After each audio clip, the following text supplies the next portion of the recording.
Hey, Tooth.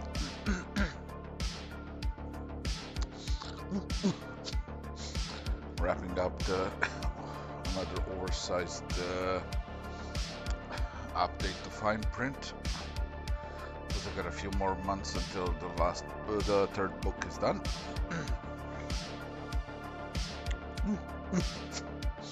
Then I'm gonna take about 2 to 3 months pause as I finish that visual too.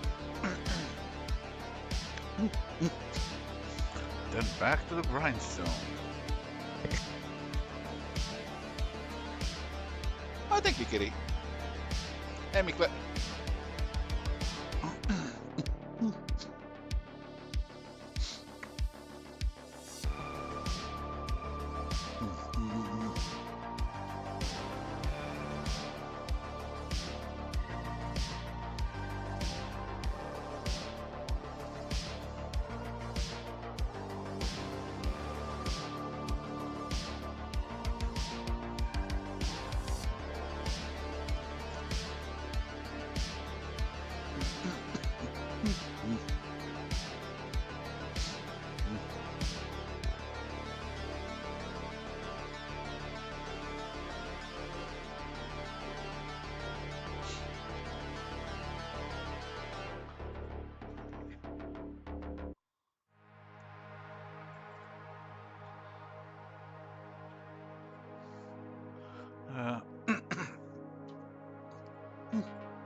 Oh man, now you're making me go to Twitch so that I can actually click the link. You're a horrible man.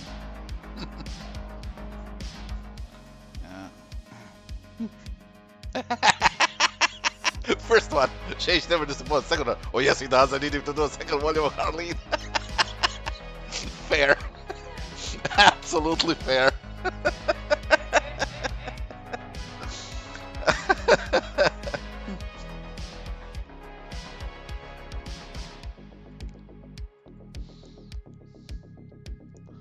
Look at me, that was it you? Of course you. Laughs at that visual what I'm told.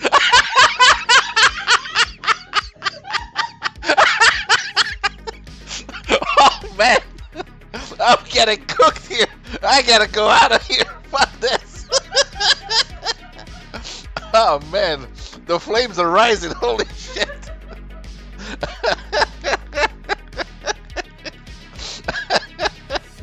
Oh my god. Oh Jesus. That's rough. You know what? I think I'm fine. Oh my god. Hey, teaspoon. Oh god. I was not ready for that comeback. And yet, ironically, that Witcher 2 is gonna come out way before Harleen 2 does.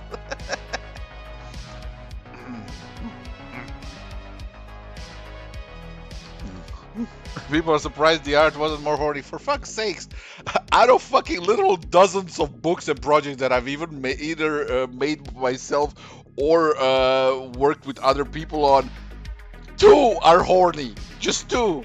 Literally out of dozens, as in plural. Like fucking hell.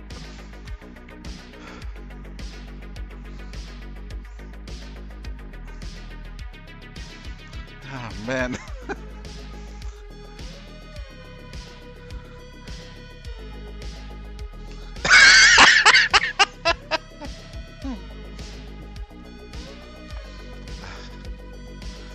Yeah, I suppose so.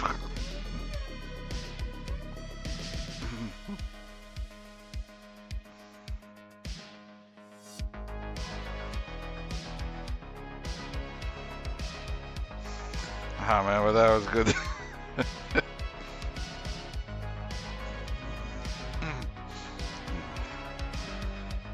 Yours was good, but the Death Vigil 2 comeback was just...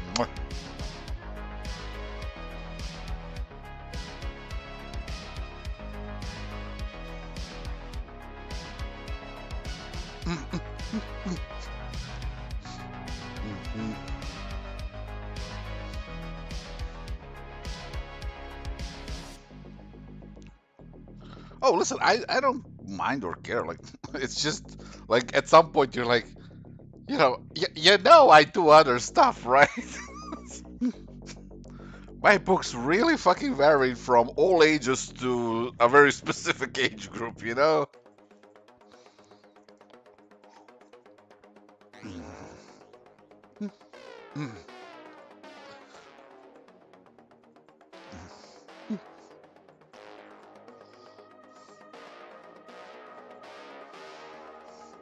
The worst part is like Death Vigil 2 when it comes out, like, I'm already fucking prepared for it to goddamn tank.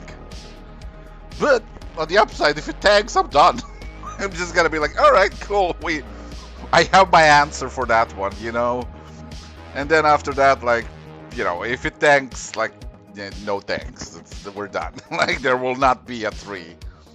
And and I will adapt the tactic of when people tell me, what about 3? Well, people didn't fucking talk about 2 or 1, so But on the upside, that's gonna open me up to take a chance on Shield Maiden, so I'm not gonna cry about it. Again, I love Death Vigil too, but like, turns out most people who love Death Vigil read it, love it, never fucking say a thing about it, so nobody else hears about it, and then, I only got so much fucking range. Like, you think, like, oh, hey, look, it's got almost 180,000 people on Twitter. Yeah, try reaching anybody on fucking Twitter. Fucking useless platform.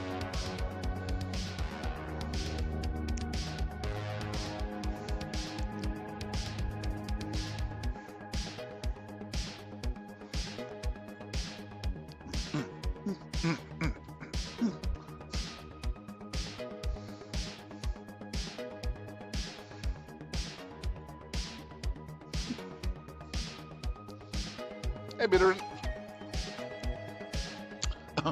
Would I consider doing an epilogue for it? Book 2 ends with a cliffhanger. Good luck with that. I ain't even fucking around anymore. Like, listen, here's a 200-page book. It's gonna be rough. And here's the thing, like, I have zero fucking confidence of just putting it on the market. I'm literally just fucking gonna put it as a crowdfunder, because at least that way I can, fucking get something out of it, because waiting for Death Vigil 2 to trickle down into something useful is gonna be ugh. Which is so ironic, because I fucking adore that series. And the plans I have for it are just absolutely insane. But you know what? I had absolutely insane 100 issue plans for Switch, and that one fucking died at issue 4. So, best laid plans and all that.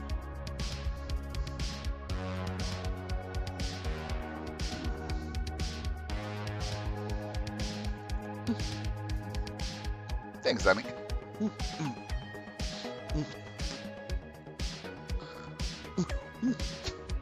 Listen, I make good books. I'm not making best books ever, but I do make good books. Books that are fun to read, books that are, cool to look at. But beyond that, everything else kind of falls on the word of mouth, because I am an independent creator. I make my own creator-owned stuff, and unless a book gains a good traction with word of mouth, it's gonna flunk.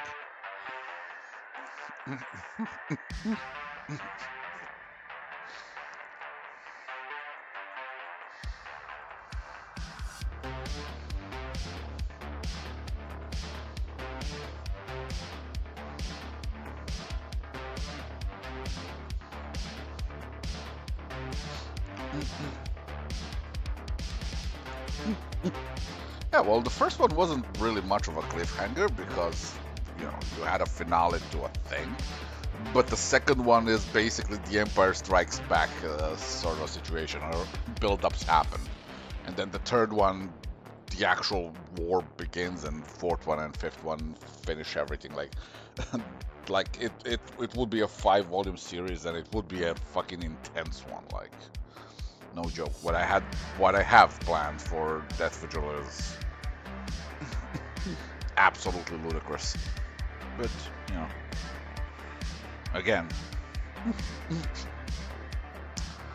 I had just this crazy stuff planned for Switch, and didn't quite pan out. So, what? What? What about crying?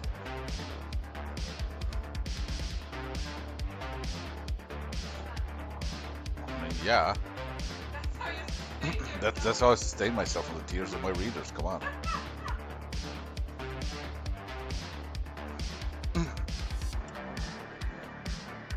Like, I mean, look at fine print. You know, you know what I have in mind. You know what I have planned. You know, people are gonna walk into this book and like, hey, look, this lady's gonna fuck some succubi and incubi is gonna be crazy. And then after that, you're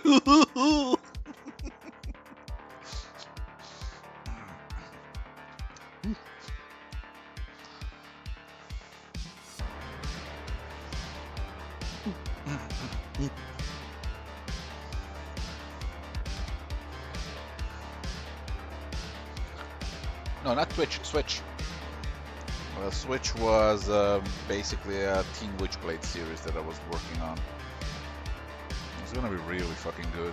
Even the issues that I did were really fucking good, because I know, because I hate my work, and recently, and every time I break it up by accident, I just kind of flip through it reading.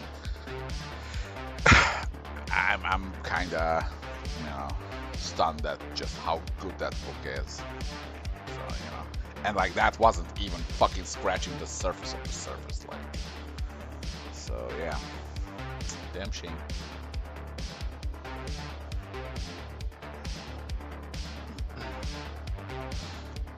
Yeah, the thing is, like, being funded by Kickstarter, like, I don't want to kickstart books that where I have to do it beforehand and then people have to wait for a year and a half for the book to be made, because my books aren't, you know, 60 to 120 pages. You know, Death Vigil 2 is going to be over 200 pages long. Like, I make big books, you know, so I don't want to do a pre-funding, because that's just, you know.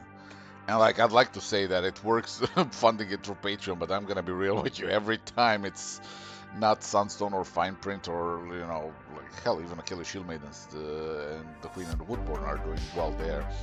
Every time it's Death Vigil, I just kind of see Patreon numbers go like, "Boo."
This is just there's like some playlists that you can use for streaming, and this one is one of the synthwave ones.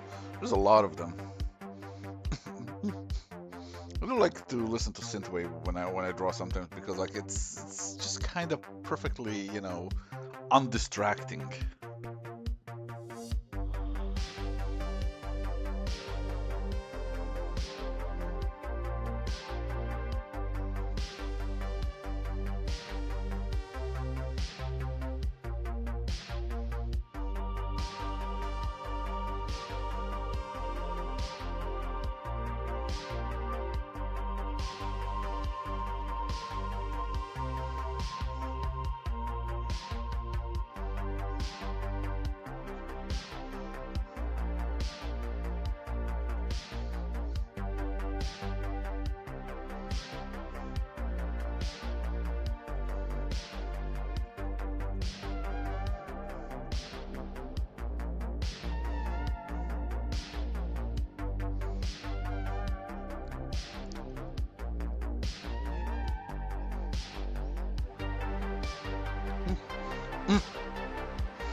Also, within the next few months, I'm going to be launching the crowdfunder for the first book of Crimson After Hours.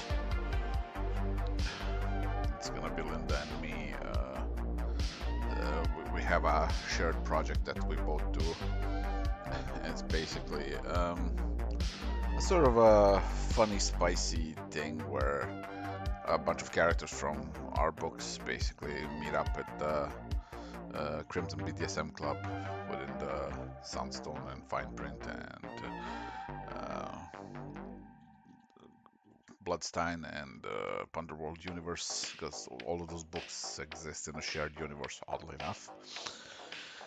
And they're having a sort of an after-hours party, which takes place, years after the events of the stories, the main stories. So it's just them getting progressively drunker, playing a game of truth and dare, where they talk about their successes and failures in the bedrooms and the dungeons. And as they get drunker, they start exaggerating more and more, and it gets sillier and sillier. Hey, John.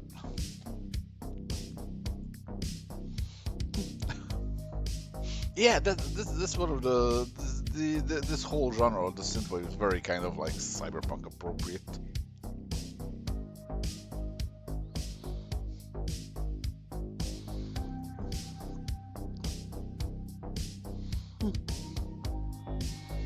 Although the one annoyance about crowdfunding these days is gonna be the fact that I won't be able to do the signed editions.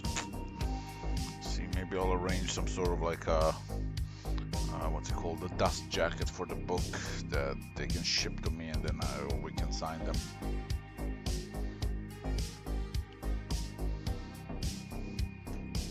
Because we're not going to America for the next few years. Listen,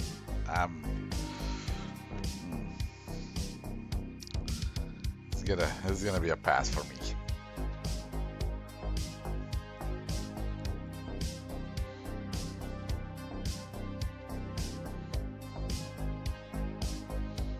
Yeah, of course. I mean, there's nothing really.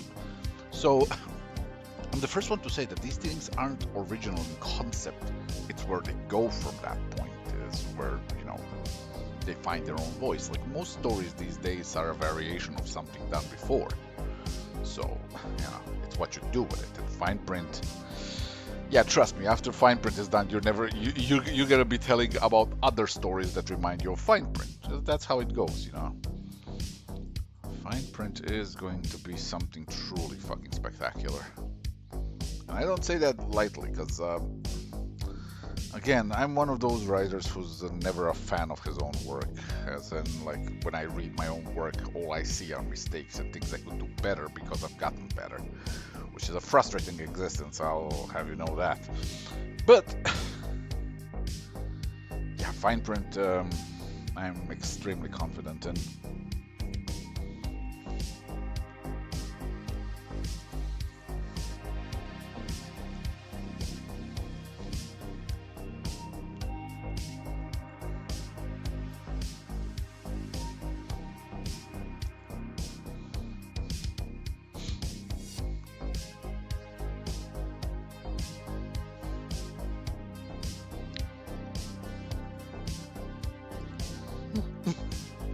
Oh yeah, you should check out her work.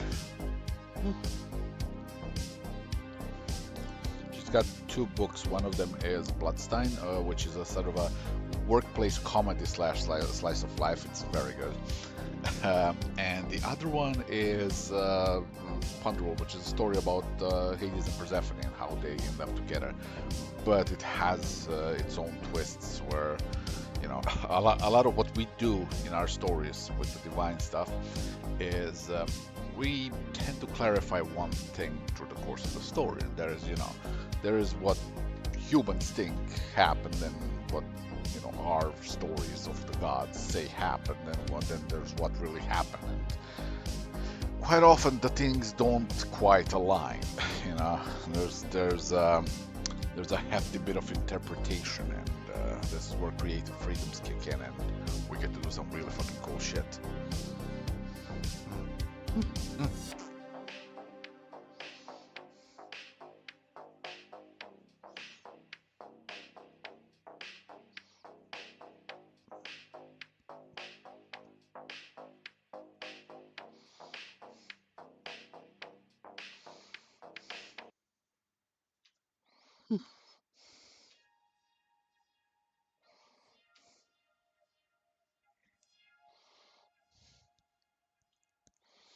Mm, yes.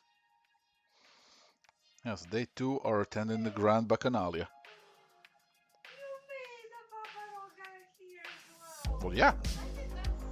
Well, because I haven't shown you yet.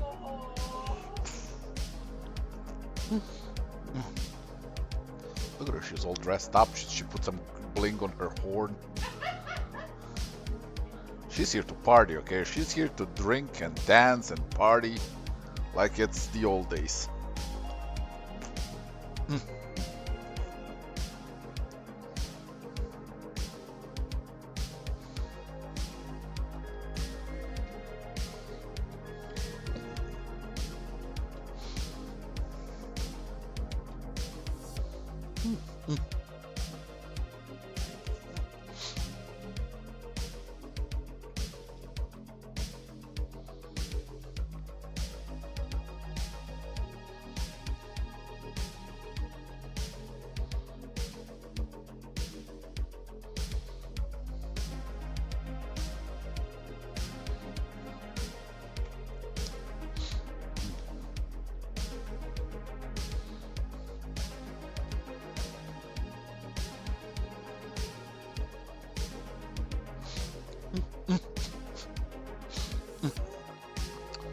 Also, I'm planning to release that first book next year.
See ya, Candice.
What's the main difference between drawing a character cover and drawing a comic page? I mean, comic page, you get the benefit of having a multiple panels of, to grab a person's attention. As in, it's a storytelling medium of it on its own. So you can, you have a bunch of scenes following each other to, get you interested. With a cover, you have one image, be it for a comic, be it for a book, you have one chance to grab somebody's attention. So that cover has to be both visually appealing, narratively intriguing, and it has to get the point across, and that's a problem. That requires a skill set of sort of summarizing the concepts of what you're working on, whether or not it's a book or a comic, summarizing all the important stuff from it into one image that both intrigues but doesn't spoil things. And very often with comics, you'll get a lot of artists who will just not really put in much thought into that and just kind of make a cool splash picture, which works, with stuff like superhero stuff, like, whatever genre you're making. Like, you can do that, and you'll have a cover that's gonna look fine, depending on how good of an artist you are in character artwork. You'll be able to make something that looks amazing without really doing anything connected to the story, But if you're a bit more introspective about it, if you give it some more thought, you're capable of doing something that both looks amazing but also is very intriguing, And that's what differentiates a good cover from a great cover, And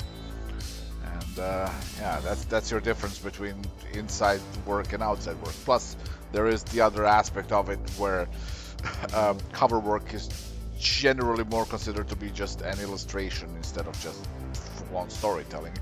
And with illustrations, you will tend to spend more time on it. There's people who devote themselves to doing nothing but covers, and they tend to, in order to reach that level, you kind of need to really know what to do artistically speaking. So,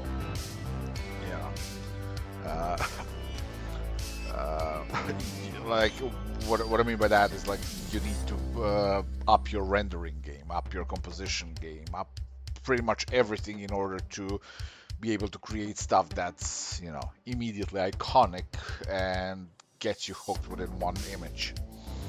Yeah.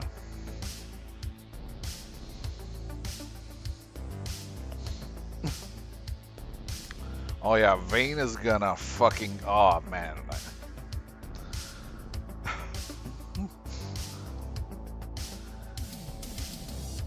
Vane's gonna show some fucking claws in this one. It's gonna be brilliant.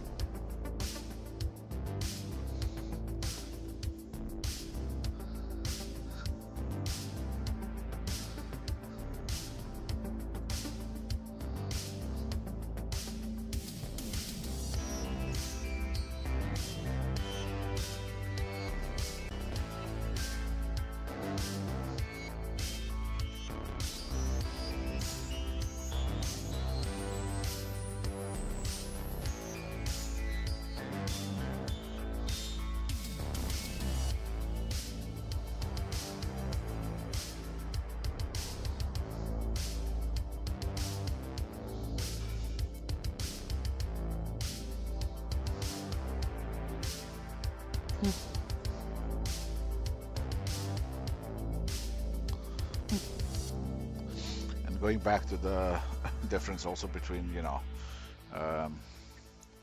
covers and interiors, whether or not, as an artist, let's say, you have far greater chances of being hired if you're an interior artist, because interior artists are much more of a rare breed of maniacs. Because to draw comic interiors, you have to be a certain kind of crazy. Because, my God, it's a grind. Like, this is not a line of work you enter on a whim and go like, "Ooh, comics, ooh, that seems." It's like, no, you gotta fucking love this. Because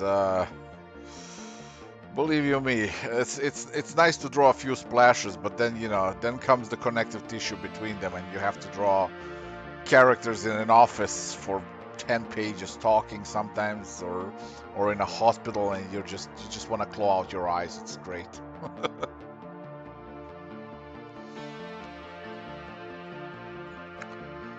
Do I have any advice to simplify comic work?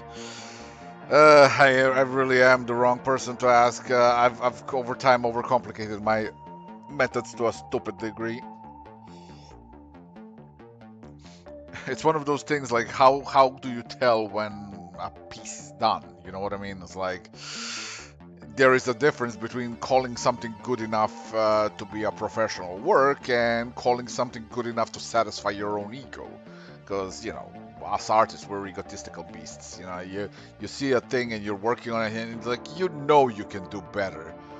So you do just a little bit better because you know it. And if you don't, you know, it didn't need to be there. You know, I didn't need to fucking do all these like little nuance shadings and shit, and just kind of like, it would have worked fine without it if I just kind of went with some global light and moved on.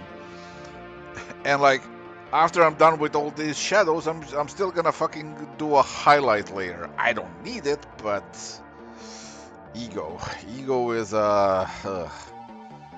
ego is the greatest enemy of finished things. He's right up there with procrastination. Because ego leads to perfectionism, and perfectionism leads to a whole lot of works in progress. And speaking as a person with a lot of works in progress, I know a little something about that.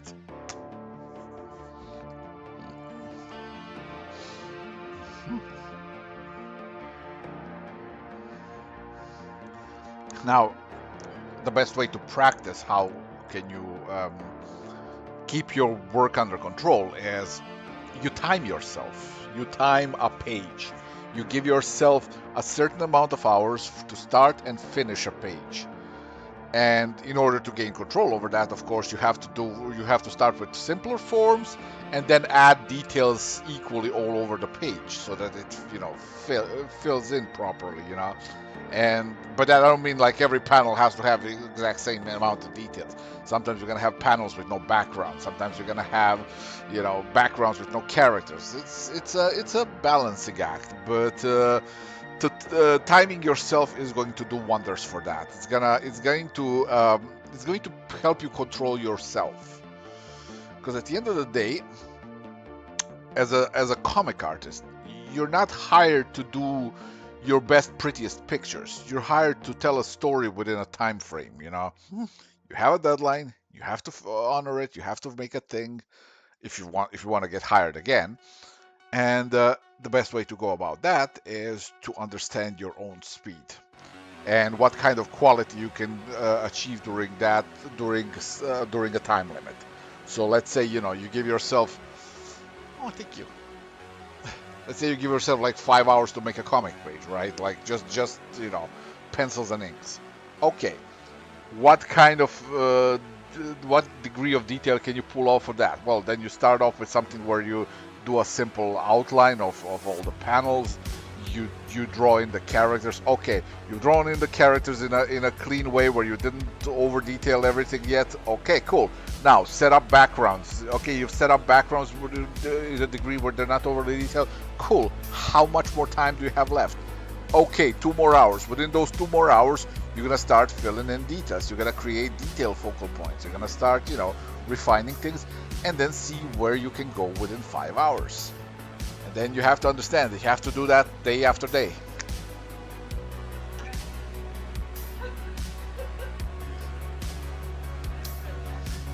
What?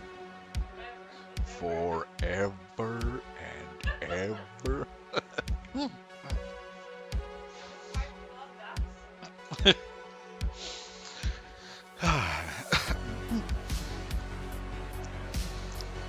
Because yeah, that's what it comes down to. Like this is one of those things that I did also when I was getting started. It was I had to understand my own speed, my own quality that I can match, that I can pair off with that speed.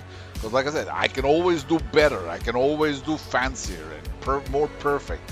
And then, you know, you end up with one book every 5 years. It's a pretty book, but like, you know what? You could have compromised, made 5 books in those 5 years, and they'd all be pretty. They just have a little bit less detail, But this way, you let yourself indulge in overthinking and fiddling with it, and then you kind of fail at your duty as a storyteller.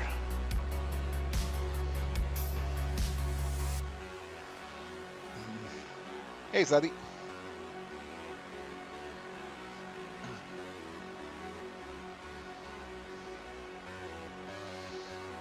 Now, which basically brings me to what I do now, right? Like you see me kind of detailing the fuck out of these pages.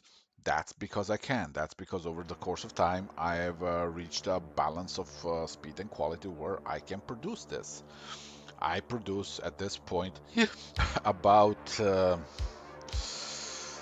25 to, let's say, close to 30 pages a month.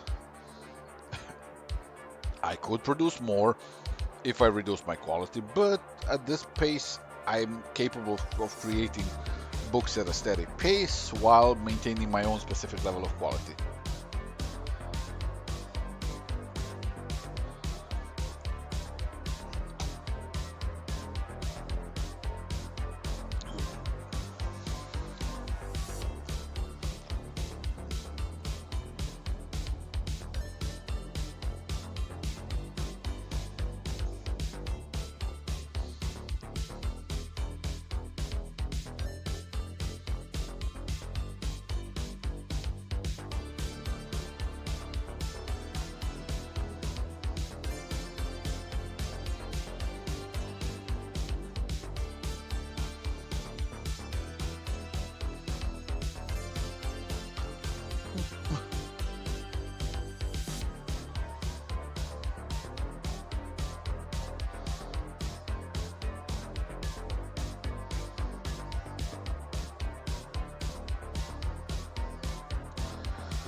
It is at this point that Stepan remembers that he forgot to draw in every single succubus and incubus tale in these few pages except for like 2 panels. Yay.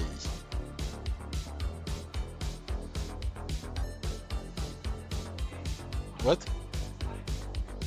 Yeah, it's just one of the most important things about them. It's fine. Don't worry about it. It's fine because, like, yeah,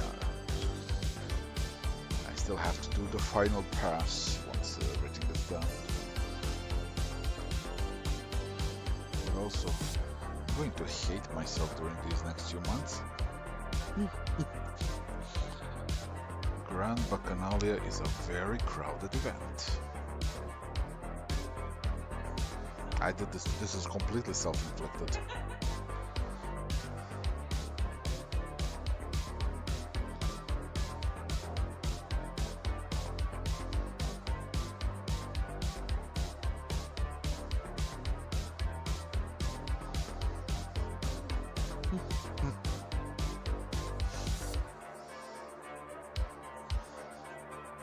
Yeah, just time yourself for a while.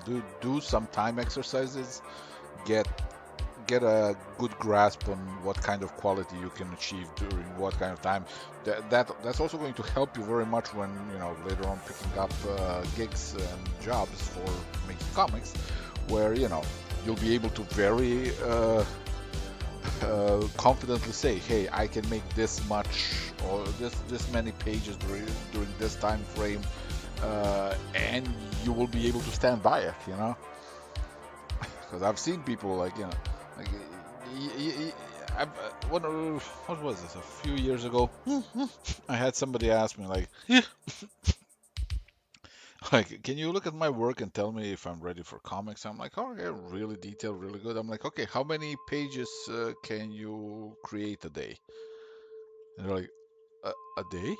I'm like, okay, I mean, not everybody does a page a day. I'm trying to get a grasp. Okay, let's say, you know, every 2 days, can you make a page? It takes me a few weeks to make a page. You're in the wrong line of work then. Like, yeah, it's nice that you can, make a really highly detailed painted page within weeks. I used to do that two a day. But that's besides the point. Like, you have to be able to produce at a, you know, at a consistent pace. Otherwise, you're not gonna get a job. Like, you're gonna get yourself fired. You're gonna have to find something else to do. Like, you obviously enjoy doing highly detailed things. And I was like, yeah, well, consider illustration then instead of comics, because I don't know what to tell you. Like, yeah, pages look pretty, but I'm not fucking waiting for a comic for 10 years, you know what I mean? And there's not a lot of people who will, you know, like, yeah, they'll pick it up eventually, but the hype's gone. Like, especially with the mentality that people have gotten over time with getting, you know, used to trade waiting and stuff. Like, your shit ain't gonna fucking reach a trade level. Like, you know, it has to have decent sales for it to sustain itself to the point where it gets a trade. So, you know, that's why I always say, like, this job is not about you making pretty art. This is about you telling a story. And storytelling can be done simpler, storytelling can be done faster, and in fact has to be done faster. Because otherwise, the story ain't never getting finished.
And like, this page is what I would call a perfect example of a lot of wasted time, right?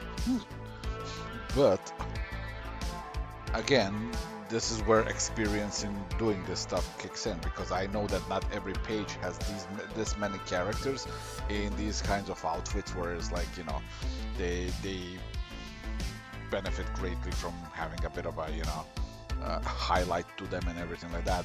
So I can compromise on one page to give more room to another page, you know. So yeah, it's basically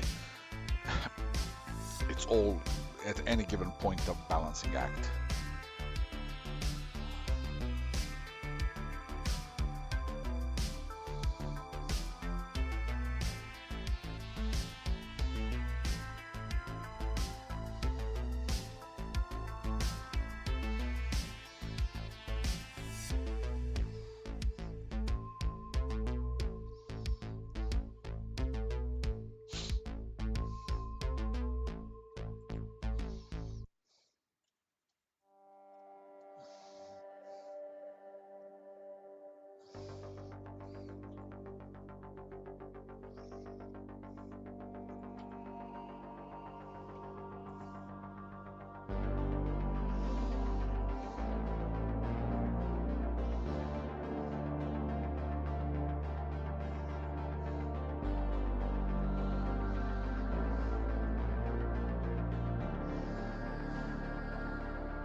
Hmm. Hey, clock maker.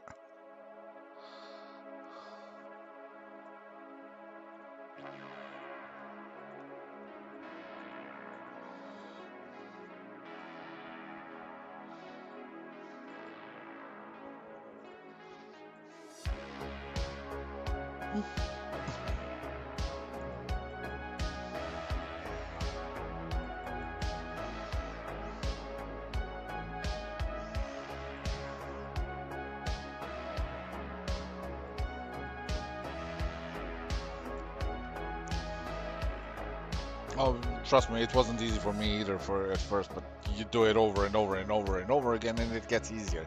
This is one of those worst answers that are always correct. It's all about practice. It really is. Like none of this is, there's nothing mysterious about it. You just kind of do it because you love it, and then you do it more because you love it. And the more you do it, you get better, so you get to love it more, but also you get to do it more. So it's a weird cycle, you know? At first, I didn't have any ideas, but then you get to it and start experimenting, do different shapes, different combinations of stuff, and you get there.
Yeah, it's like I said, it's not a beloved answer, but it is a true one. It always is practice, you know? Because at first, like I said, you don't know shit. You're just kind of doodling. You're very happy when you make one decent looking character, and then you're gonna fail for the next 20, and then the 21st is gonna look kind of okay. And that's how it goes, You keep and the more you do it, the more consistent you are at making them look good.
yeah, for eyes, for expressions in general, like that one, I can always give you an example of. There is a book called Anatomy of Facial Expressions.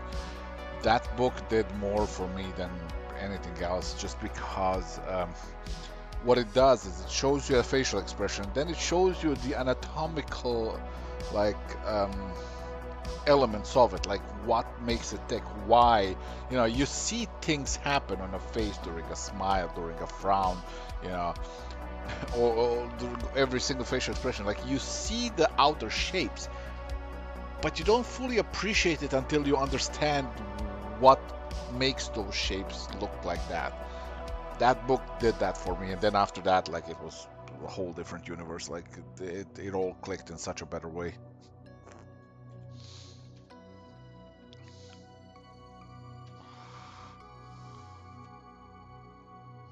I'm still not perfect at it, but it's fucking vastly improved. All right, now let me do the thing that I've been procrastinating on and just actually give them all their tails. So it's gonna be up to here. Group layers. Dunk.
Hey, Mish.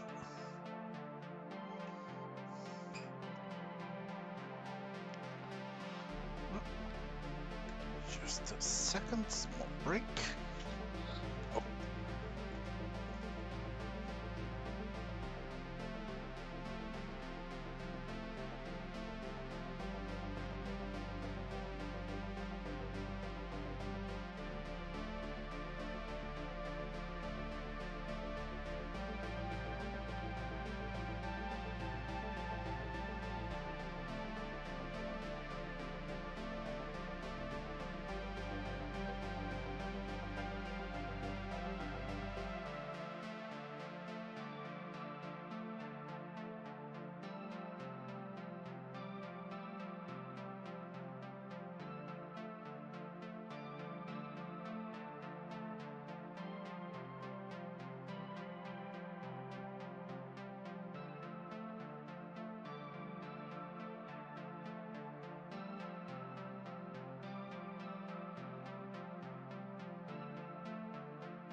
All right.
How did I get started as a comic artist?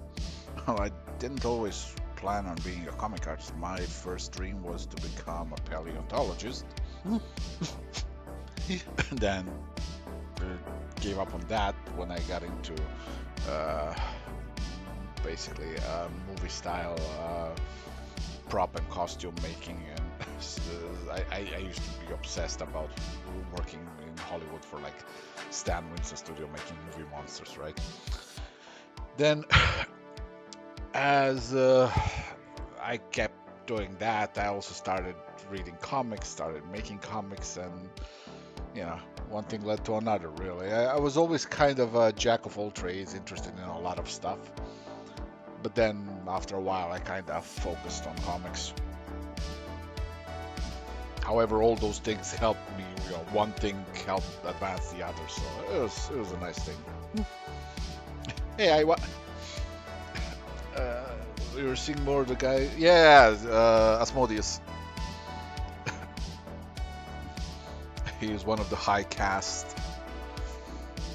He is actually the firstborn Incubus. However, he is the second-born son of Eros, which kinda annoys him. Because Eros' firstborn child was a daughter, and her name was Hedone. We'll actually meet Hedone soon. She's a riot.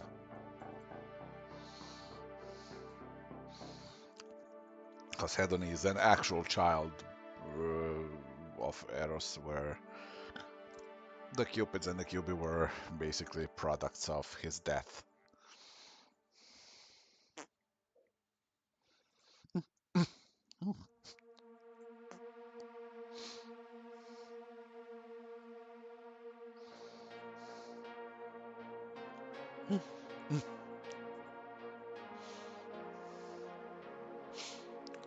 Won't it be weird that I'm known for the King comics?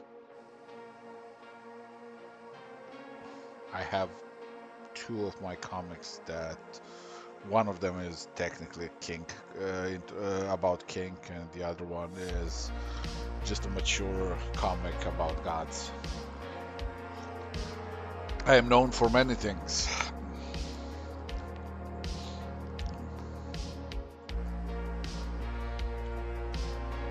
And whether or not it would be weird? No. Why would it be weird?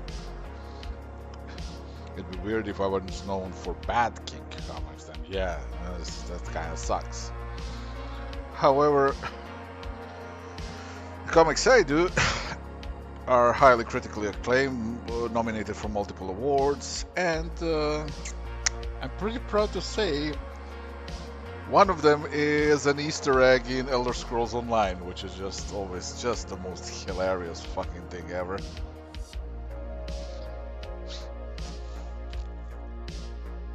See ya, Mikle.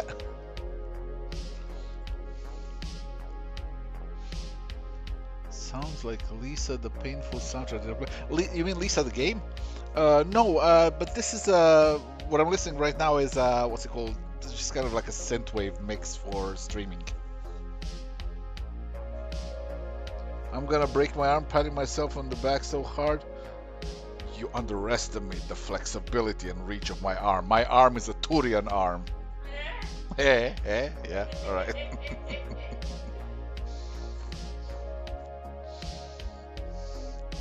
Listen, I gotta pat myself on the back sometimes, you know, like fucking hell. Like I spend enough time hating on myself, you know.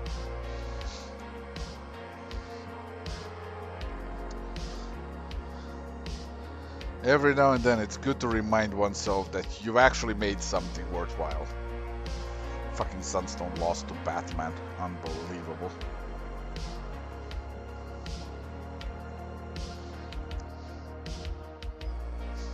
Rigged, I tell you.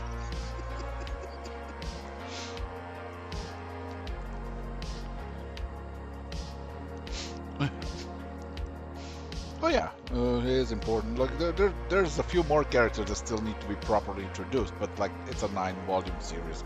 We have the space. Batman is a King comic. I stand by that. I 100% fucking stand by that. Most fucking superhero comics are just fetishes in disguise. Come on, let's be real here.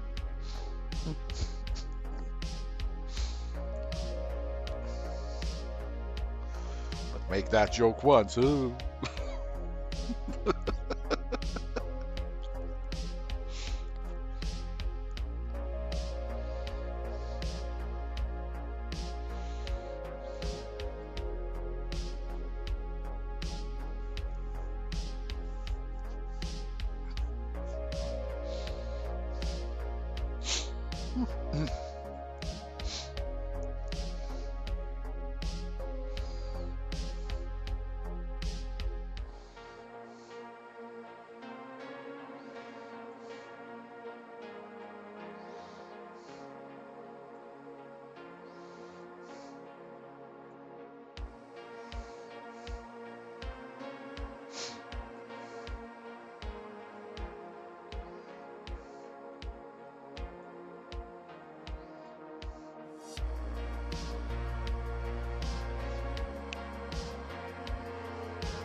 I mean, yeah, Chuck Tingle is known for his books.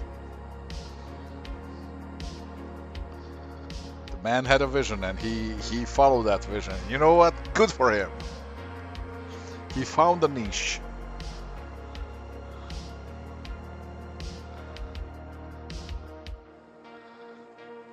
And his niche was, I'm gonna make a title that sounds like an absolute fucking Mad Lib and roll with it. And it was beautiful.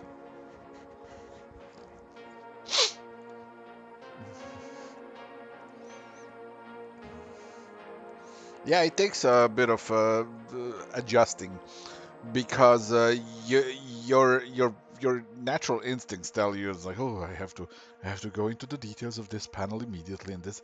It's like, no, you have to fight those. You have to retrain yourself to gain a more disciplined approach. Because once you do, you know, you start being very efficient.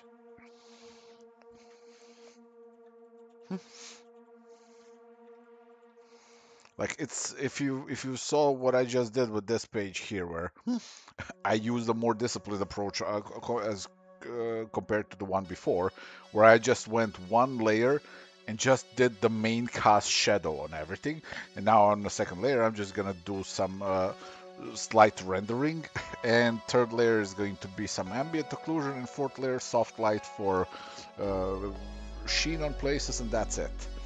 It's gonna be a much faster page to do. But it's a much faster page because I'm now warmed up and now I'm back to my proper, you know, more disciplined approach to things.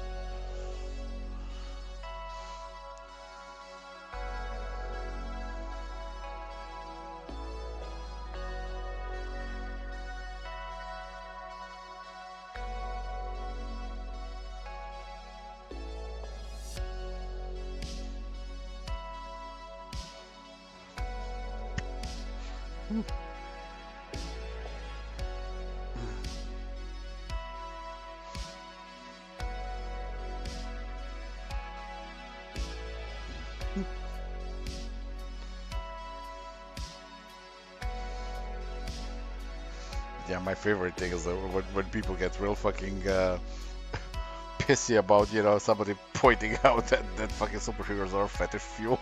And then after that, you know, you just see the same people fucking just drooling when fucking Malice appears in the goddamn Marvel Rivals. And I'm just like, hypocrisy sure is delicious.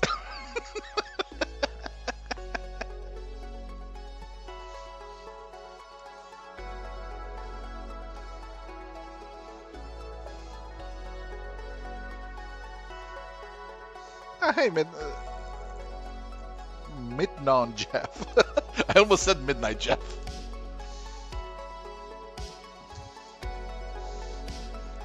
The city called his name. He went into the night to defend it. It's the Midnight Jeff.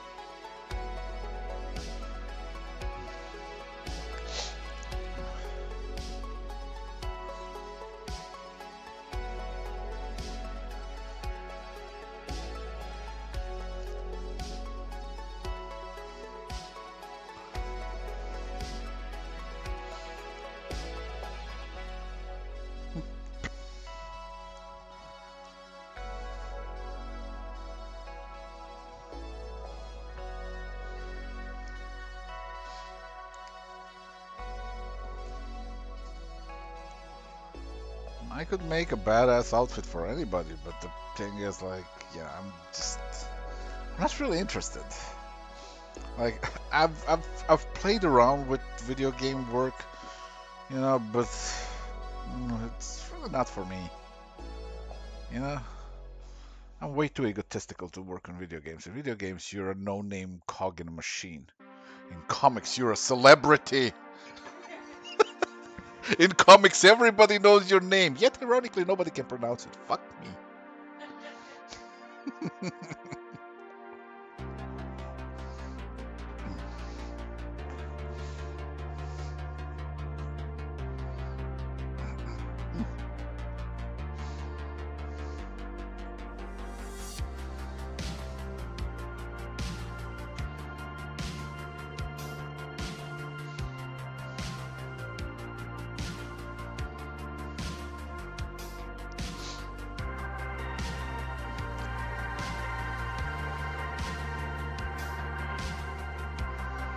Exactly, Saint Japan. I'll never forget that, man. For those of you who don't know, at some point I entered some random stream. I don't even remember what they were streaming. I think maybe it was Guild Wars or something. And I commented on something, you know, just kind of joining into the chat. And the streamer goes like, "Oh, hey, welcome to the stream, Saint Japan." And I stood silent for like 2 minutes, you know, just 2 minutes of silence for my name, you know, like fucking hell. I'm like, just when I thought I've heard every possible version of it, you know, this mad lad drops a Saint Japan on me, and I'm like, you know, it hit me right in the kokoro. I just couldn't. I just wasn't very daijobu about it. Like, holy shit. I got destroyed.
Hey, pew pew. Mm.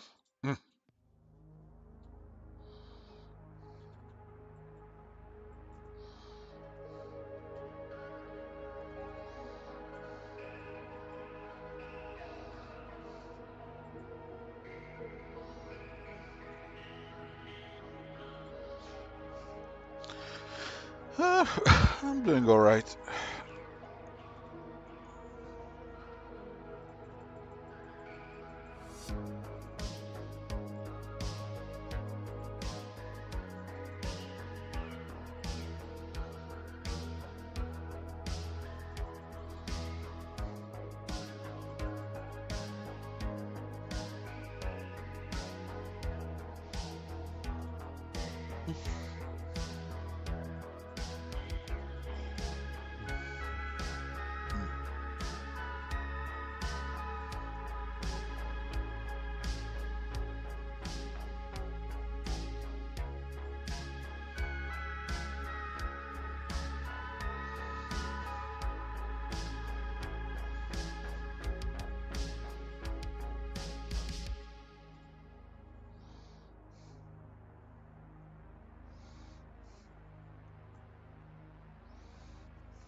Meh.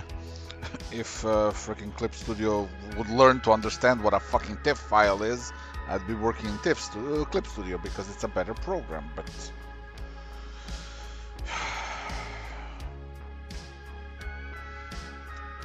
been a long time since I've been this frustrated by a program because I fucking adore it, and yet it refuses to just complete itself.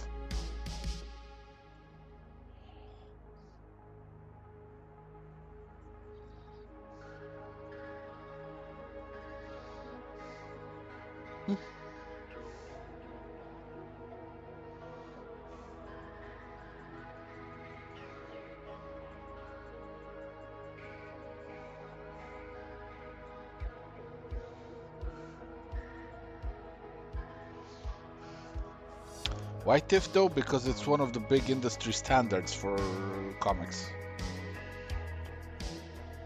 It's a lossless format that's viewable in every freaking file browser. It retains all the data as Photoshop.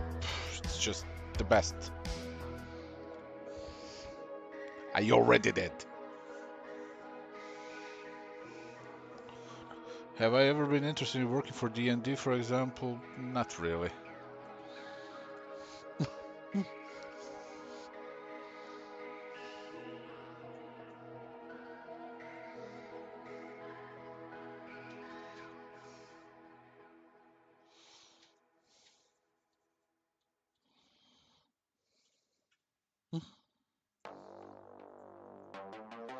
Like, I don't get me wrong, I wouldn't mind it. It just kind of wasn't ever, that or like what's it called, the freaking Magic the Gathering stuff. Like, it's illustration stuff, and I'm more of a comic artist.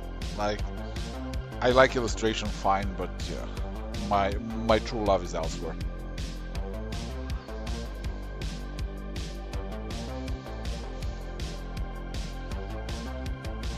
Me am storyteller.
So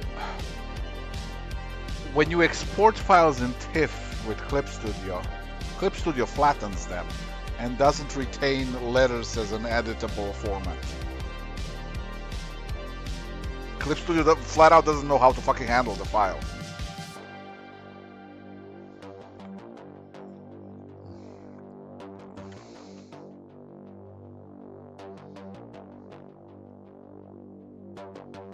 I adore the program, but like that's, you know, that's a bit of a problem. Like literally, I would just so much more gladly work in Clip Studio right now. Like,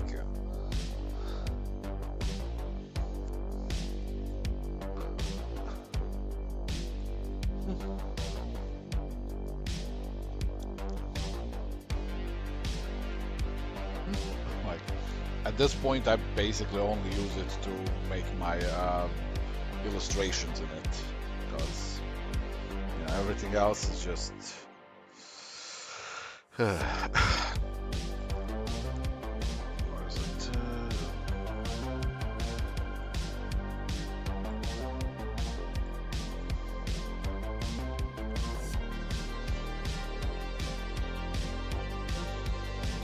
Right now, basically, I only use it to make the illustrations and like cover work,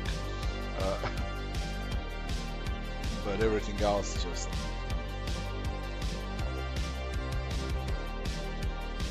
Wait, I wonder.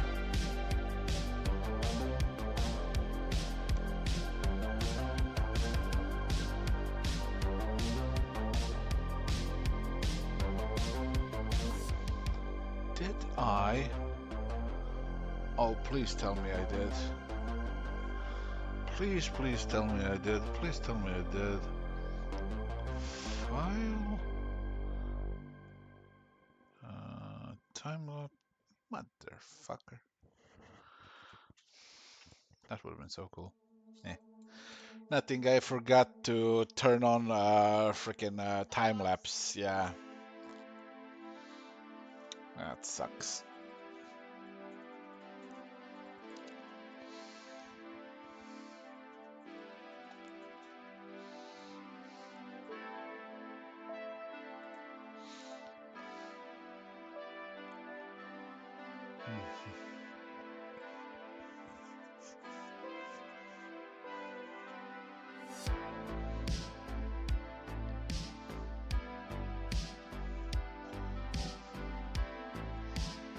Okay.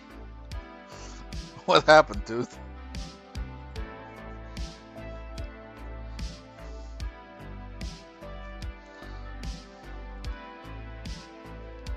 Oh my god, people, it's a desktop. It's not the place where I keep my important files. I save for web stuff on desktop. It stockpiles. I fucking slam it into a folder, swipe it under a rug, do it again. Like, it's a desktop. It's not really the important part of my computer. Get over it.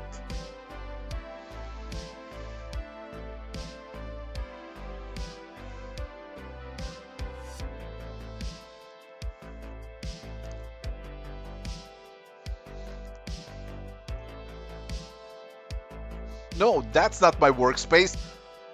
This is my workspace. These 50 open files.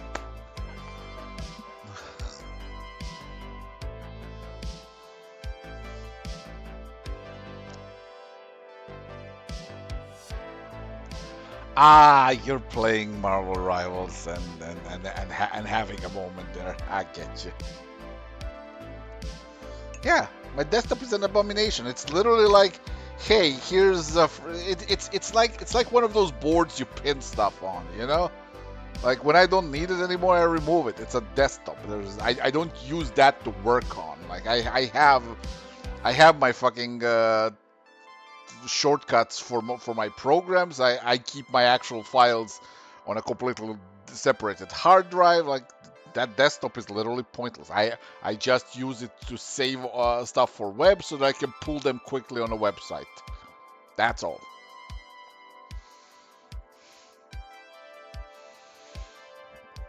Uh, yeah,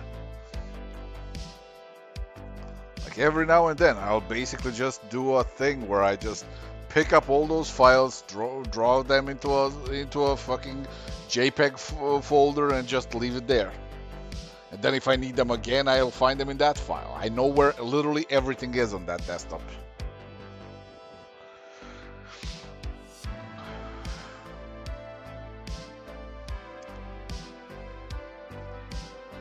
It's like, it's an organized mess, okay?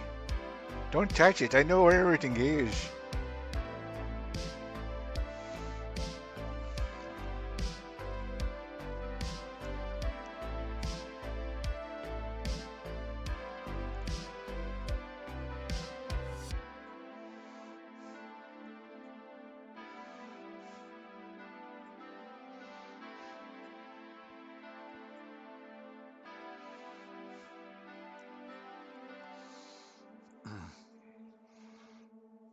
I don't keep my keys on my desktop.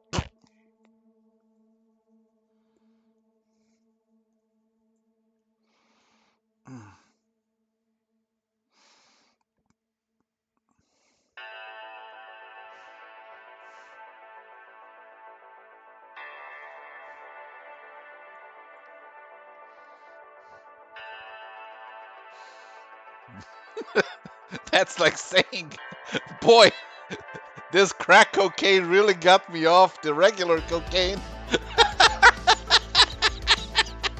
Yeah, you're doing great, dude. You're doing great.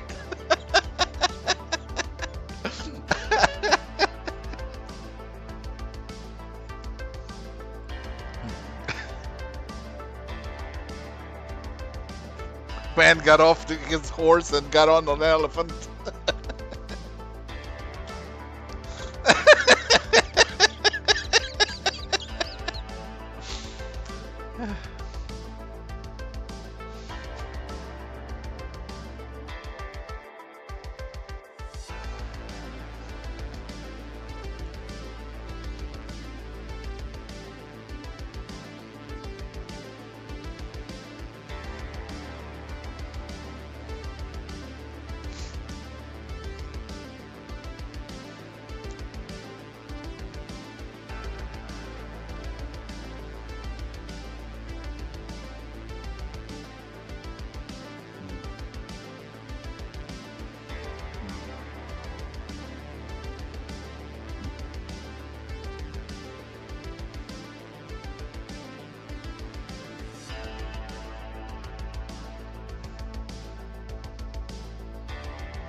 Linda organizing her files like some people organize their porn. Homework folder, under folder is tax returns folder, under folder is vacation pictures from the ski lodge, with an under folder of grandma's favorite knitting supplies, with an under folder of excerpts of local politicians, with an under folder of not porn. Why are you still clicking here? No, I know. I'm saying like some people do it. Yeah. Meanwhile, me. This porn. You don't want to lose track of it. I mean, exactly. You gotta be organized about that shit. Yeah, of course. Listen, it's a journey to get into it. I still have nightmares when Linda was in IC and she's like, "Oh my God, Stepan, I forgot to bring this file. Could you send it to me from my computer?" I'm like, "I'm sorry, what?" Just go here, this drive. Linda has made custom folder images for everything. I don't even know what the fuck I'm looking at anymore. She's like, you're looking for a picture of Vlad. Which one of the 20? It's the one that I'm like, okay, finds it. There's like fucking 50 subfolders, each subfolder with 25 more subfolders. I'm like, which one am I looking at? She's like, okay, so it's either this one, or this one. The sheer dread on my face should have been captured by a camera. It would have been great as one of those internet jump scares, you know? Hey, Dante.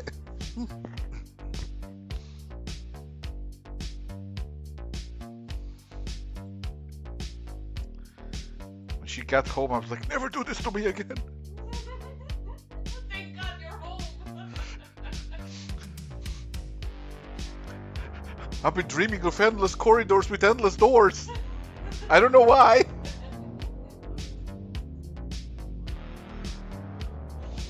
Her folders traumatized me so badly I ended up in the fucking back rooms.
Bless you.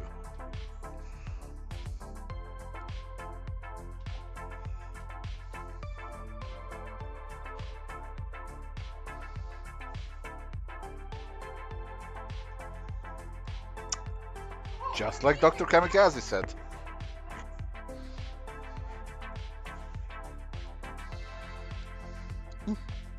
I'm your regular type taters. Taters, precious.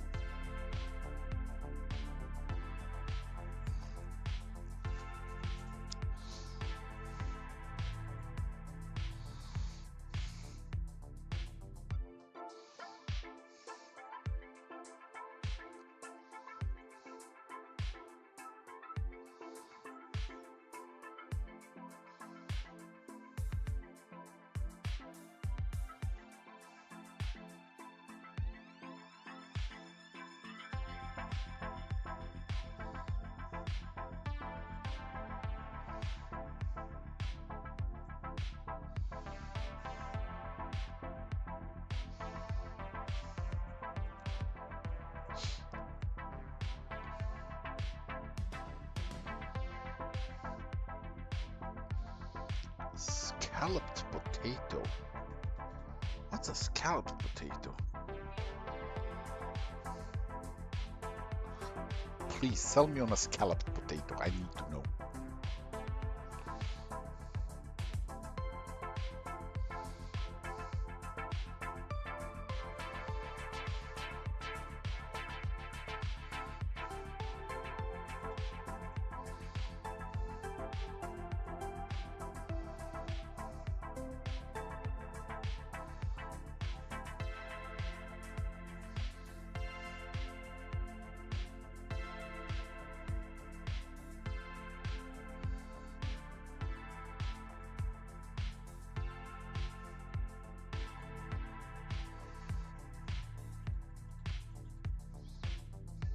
Sliced and impregnated with cheese. Oh my god.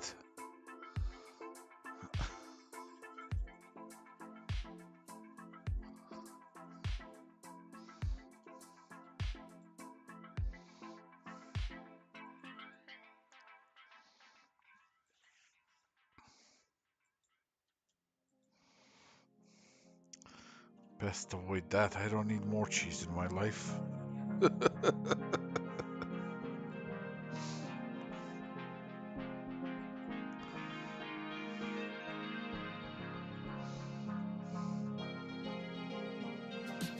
Sounds delicious though.